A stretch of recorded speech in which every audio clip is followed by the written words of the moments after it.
Hello, everyone. Welcome to BizzTalk World Talk Show presented by Clickaway Creators. Today, we have Michel Falcon with us. Michel helps entrepreneurs and professionals build strategies to improve the experience they deliver to their customers and employees.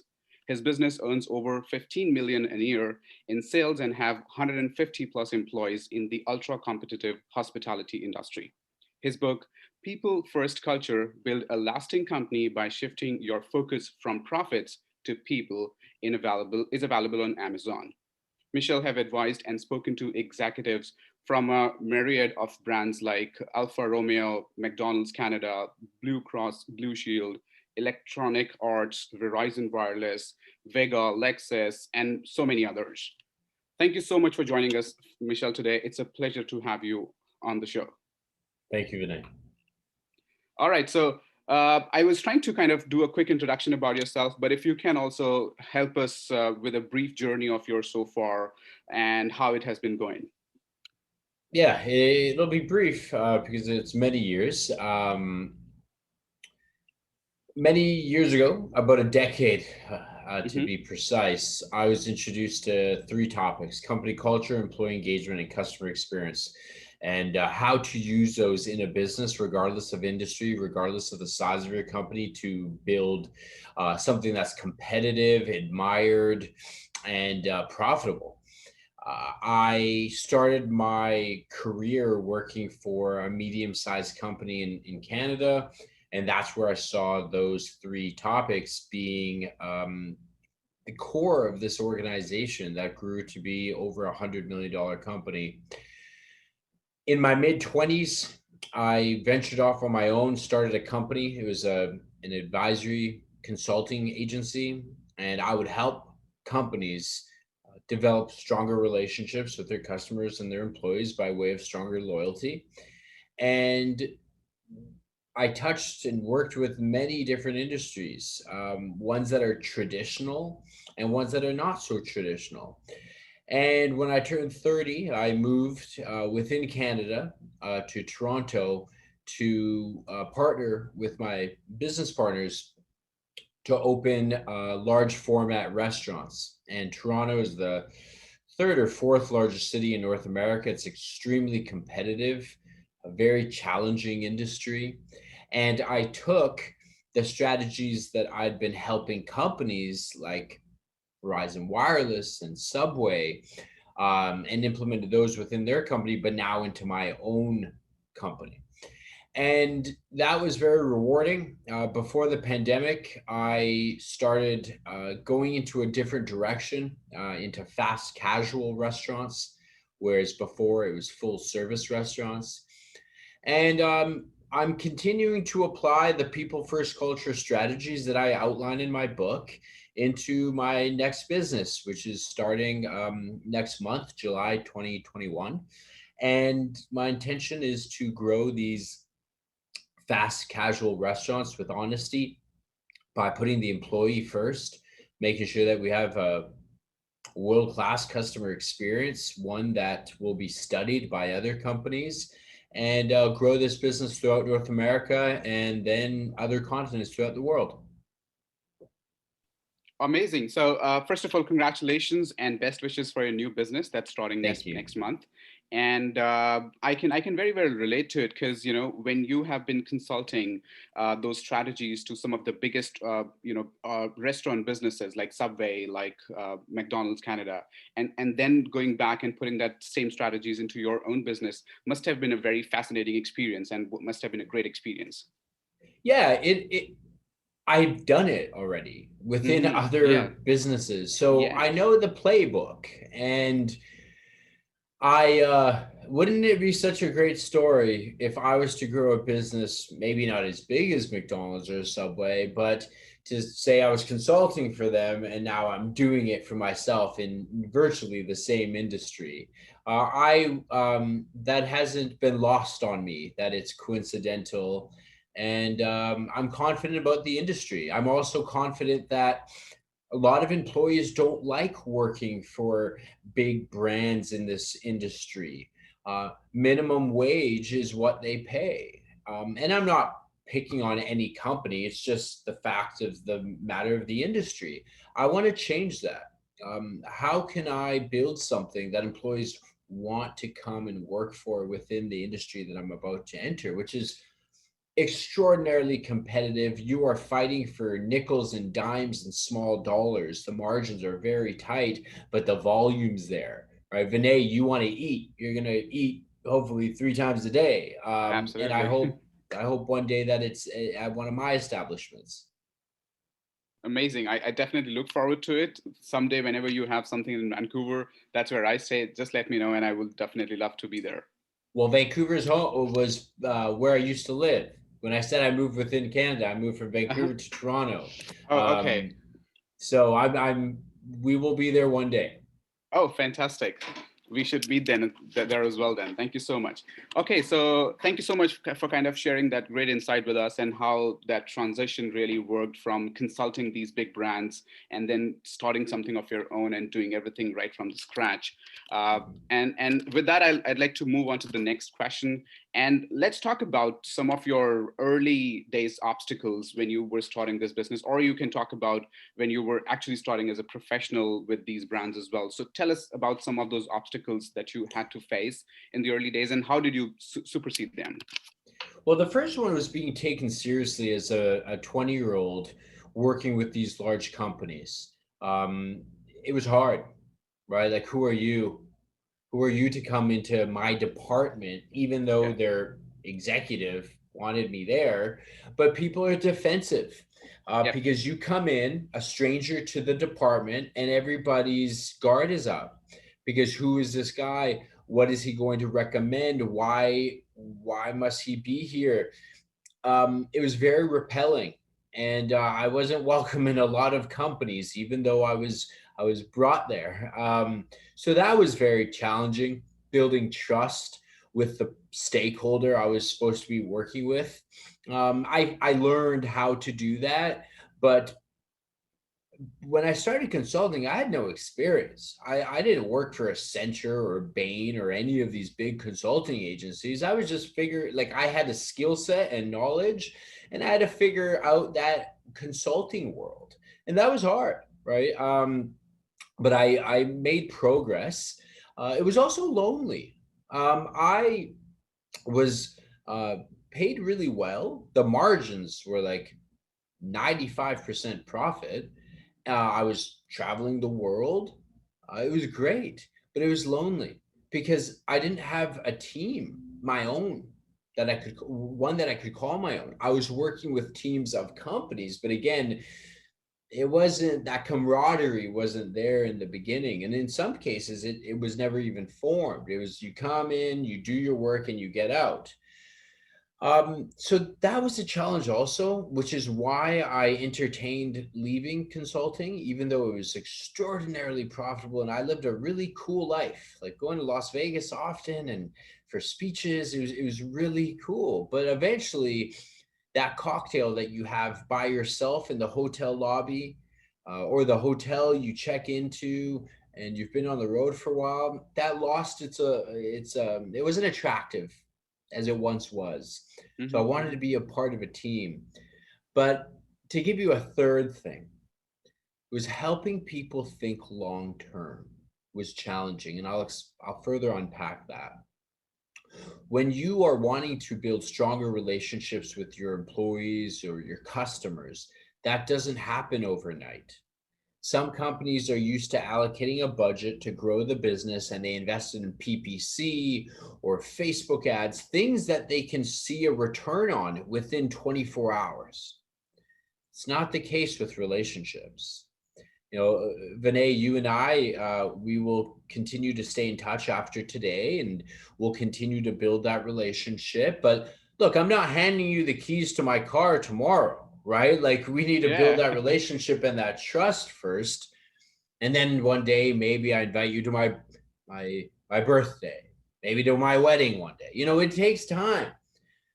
That's human behavior, right? That's human connection. So why is it that some leaders in business think that the relationship with the customer or the employee can be developed in a short period of time? So the ROI of the things that I was presenting to my clients when I was a consultant, I couldn't promise them that they would see an ROI right away. Sometimes it might take a year or two, but the individuals that truly invested for the long term were investing for decades to come because they wanted to be relevant for decades. So the ability to think long term um, was easily achieved by some people I worked with and not so much with others. And that actually went into my business in hospitality. I had business partners, I had general managers, assistant general managers, and getting them to see that also um, could pose a challenge. And even to this day, I speak to professionals from different industries all around the world, different sizes of companies, and that's one of the warnings I give them is like, if you're going to bet on customer experience, employee engagement, and company culture, hold your breath, but it'll be worth it. Absolutely. And Michelle, correct me if I'm wrong. This all starts in-house, right? Your employees are your first customers. So they are supposed to feel good about what they're doing end of the day. And that's how you gradually and slowly grow. And that relationship kind of extends to your customers and then to your overseas customers. And that's how you create that clientele. But that definitely takes a lot of time. It does, right? Simon Sinek, the author, I believe it was him that said this: your customers will never love your company until your employees love it first. Yeah. And it's true. So true. Uh, Yeah. and but yet, I'll find 100 professionals and they'll all agree. But then why is it that there's so few companies that actually do it? There's a lot of lip service that's paid to what you and I just agreed on. And one thing that I tell, you know, anybody that'll listen, anybody listening to this podcast, show me your P&L statement and I'll show you what matters to you the most. Where do you spend your money? Is it marketing, PR, which I'm not saying isn't a good investment. But if I see that your investment in marketing and PR is 10x what you invest into your culture, that tells me you're a brand centric company, not a people centric company. And I'm not here to tell anybody how to run their business. But don't say that you want to build a people first culture, but have the investment so heavily weighted on things that are not related to your culture. True, absolutely. And piggybacking on the couple of obstacles that you talked about, I think putting your foot into the door when you are a 20-year and getting into those executive offices and telling people, hey, so whatever you've been doing for 10 years now, I have a better strategy to work around that.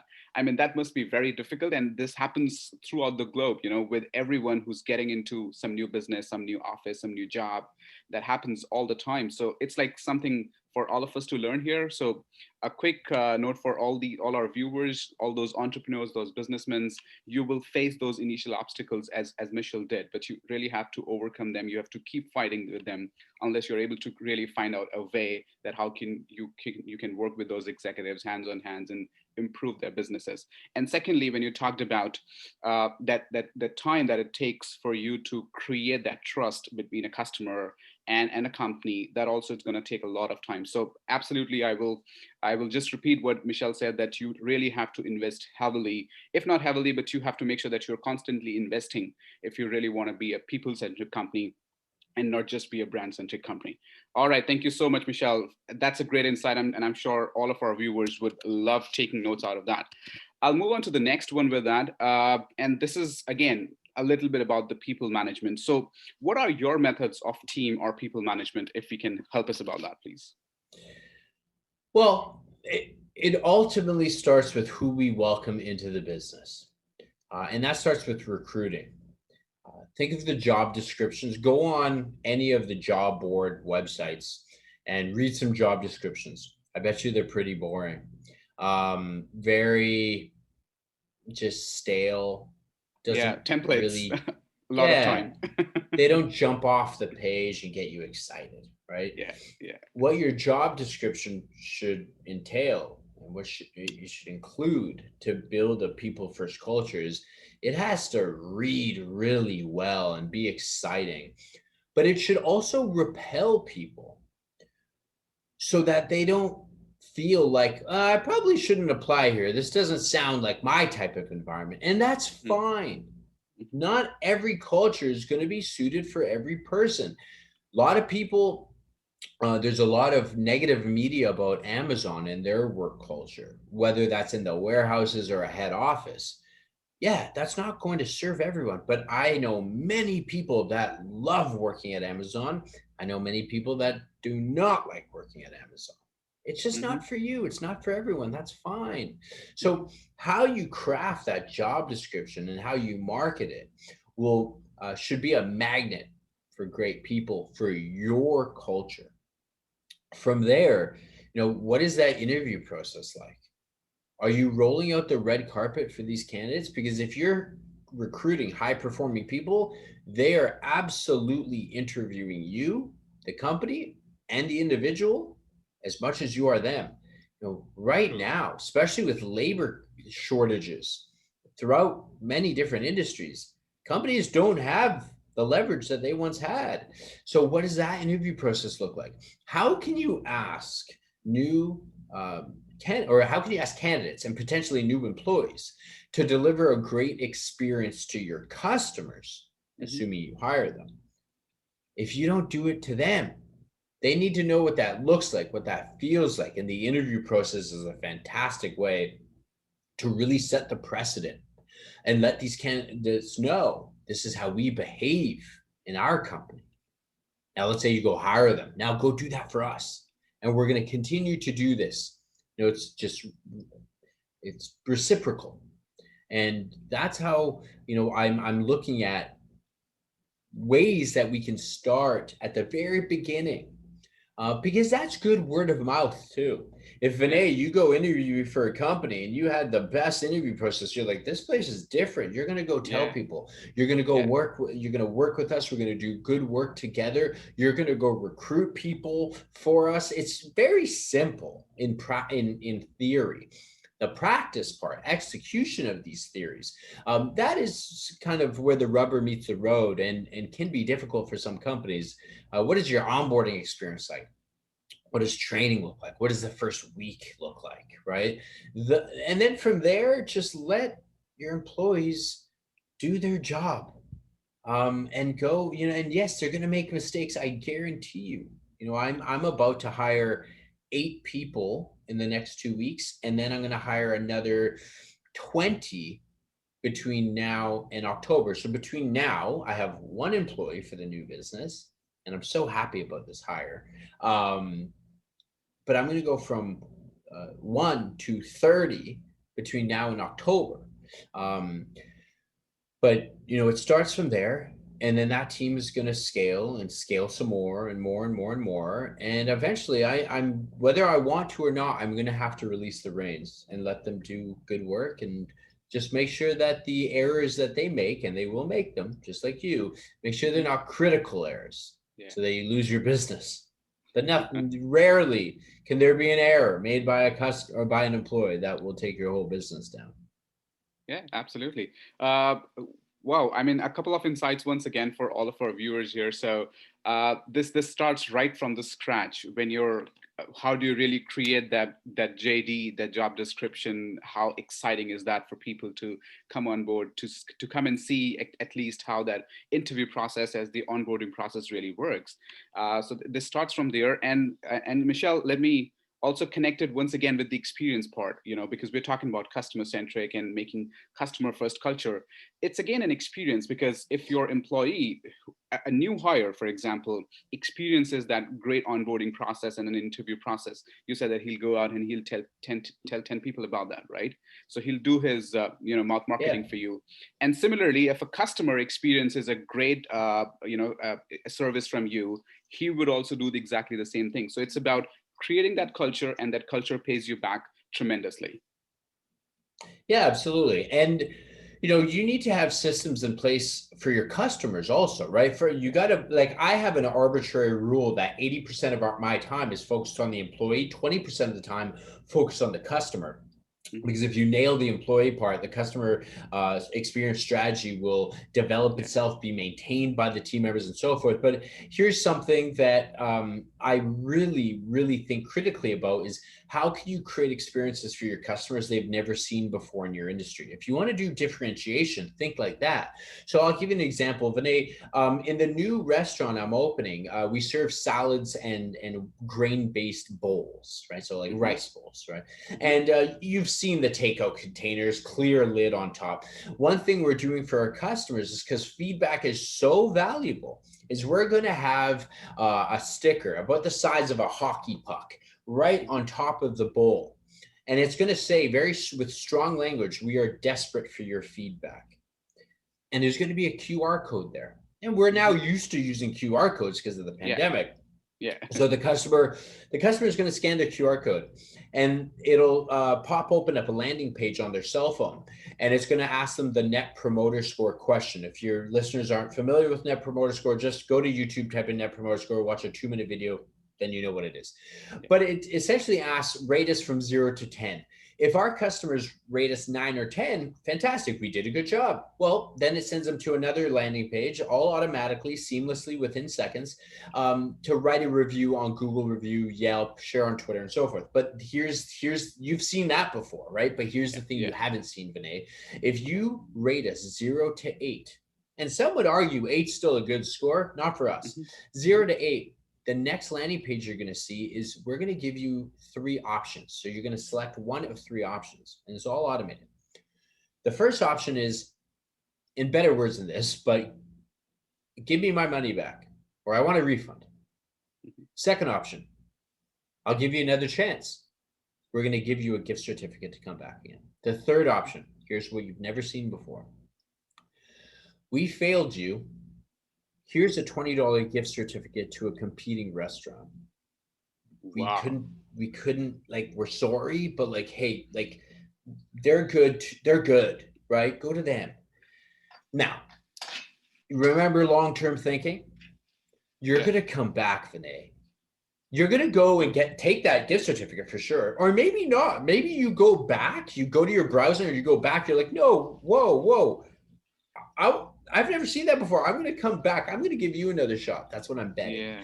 But, so be it. If you do want to take the $20 gift certificate to the other restaurant, go. You're going to eat many more times in your lifetime. Maybe you'll come back again. So for your listeners, think differently. Don't study your competitors because they're not doing the stuff that you should be doing. Yeah. Wow. That's amazing. That's probably one of the wildest thoughts I've ever heard when it comes to this. It's contrarian. It's contrarian. Yes, it's contrarian. Yes. Yeah. I mean, I'm not sure if a lot of businesses would be able to think doing that. But yes, I'm going to try it. Like, keep in mind, Vinay, I'm going to try it. If it doesn't work, guess what? I undo it. Yeah. You always have that option. Remember, is this a critical error? No. Maybe at maximum, I'll lose a couple $100. I can budget for that. Yeah. Wow, absolutely. No, I mean, but that really shows that how courageous you are in order to kind of apply those strategies and trying different things. And as you rightly said, do not read your competitors because you are supposed to do what they're not doing. If you read them, you will end up doing what they're doing. So obviously you have to try doing something else. Yeah, absolutely. All right. And guess what? I agree. Yeah. I believe I'm going to come up with this strategy and my competitors might copy it. And that's fine. Guess what? I'm going to do something else. So I always stay one step ahead. True. Yeah. So folks, when we hear stay one step ahead, this is a perfect example for that. This is how you stay one step ahead. Do not think that people will steal your idea and they'll try to build upon that. You will still be able to create something which is different if you're innovative enough and courageous enough to kind of try some of these strategies. Thank you so much once again, Michel, for sharing that great insight. I'm sure a lot of people would be able to make notes out of that and put it back into their businesses. All right, so I'll move on to the last question for the session today. And if you can help us also with, what would you advise to young professionals in your industry, how they can really get into this? So I'm not talking about the restaurant only, but you can talk about the restaurant as well as the consulting business. So what should the young professionals should do to be able to get success in this area? Learn before you earn. Instagram is not good for young professionals right now because they see bling bling. They see people in Ferraris that are rented and private jets that people can't afford. That's not reality. Okay. Your greatest source of wealth is education. Be patient, um, and learn. Go on LinkedIn. Spend more time on LinkedIn than on Instagram, depending on what your profession is, of course. If you're selling, I don't know, things that are relevant for Instagram, so be it. But I'm quite confident that if you wanted to start a consulting business, your buyers are on LinkedIn. So spend time there. Reach out to people like myself, and others. You'd be surprised how generous people will be with their time if you ask properly. Don't just say, hey, can I pick your brain? No, because you're not being specific. Hey, could I call you? Could we have a call for literally 10 minutes? I have 2 questions. I'll be off in 10 minutes. How can I say no to that? Right? Like I might say, yeah, it's got to be at 7:50 in the morning when I'm walking my dog, or at 9 p.m. because 9 to 5 is my business development time. But don't say, don't make it so broad. Be specific, come prepared with your questions, be respectful of your time and that other person's time, and just learn as much as you can. Sure, that you read books, read podcasts, like that stuff's good too, but having dialogue, very similar to what you and I are doing right now, is extraordinarily valuable. But like, don't book a 1 hour meeting with somebody because I'll decline it. And it's not to be rude. It's just like I do literally don't have an hour. Mhm. A lot of discussion can be had in 15 minutes if it's pointed questions. Sure, absolutely. And I think it's been like almost 20 minutes for us as well now, and we kind of This is discussed a lot different of though. This questions. is a little different. Yeah. But yeah, we kind of covered a lot of topics, a lot of key takeaways for not just for me but all of our viewers. And once again, one more here at the end: learn before you earn. So yes, spend more time on learning, and before you kind of become eager to make a lot of money, make sure that you become eager to earn and get a lot of knowledge. Yeah, because the money that you earn, you can spend it really quickly. The knowledge that you have is infinite in time. Yes, it's infinite and it's keep growing all the time. All Yes. right, so thank you so much, Michelle. It was truly a pleasure to be able to connect with you and ask you some of the specific questions and learning how all these young entrepreneurs, businesses can create people first culture into their businesses. At the last, I would request you if you can please tell us a little bit about your book as well. Yeah, it's a book about all the systems that I've built in my career, both for the big companies I talked to you about and ones within hospitality. And whether you're in hospitality or not, it's irrelevant because every company, I think, regardless of what they sell, should be more hospitable. And who's more hospitable than restaurants and hotels for that matter? So if you're interested in learning strategies that are affordable, that any lay person can apply within their business, go to Amazon, type in people first culture. My name is Michel Falcon, and I'm pretty easy to find online because my name is very unique. It is indeed. All right, thank you so much, Michelle. For all of our viewers, we will also share the link for that book in the description below, so that you can find it easily on Amazon and order a copy of it for yourself. Read that, and I'm sure if those 20 minutes here were very much knowledgeable, I'm sure that book is gonna add so many layers to it when it comes to the information and knowledge about making the people first culture within our businesses. Thank you so much, Michelle. It was a pleasure connecting with you. We look forward to having you on a quick chat once again in the future, and some other trending topics, and learning more from your experiences for all these businesses. For now, it's Vinay signing off. Thank you so much for joining us at Biz Next Talk Show.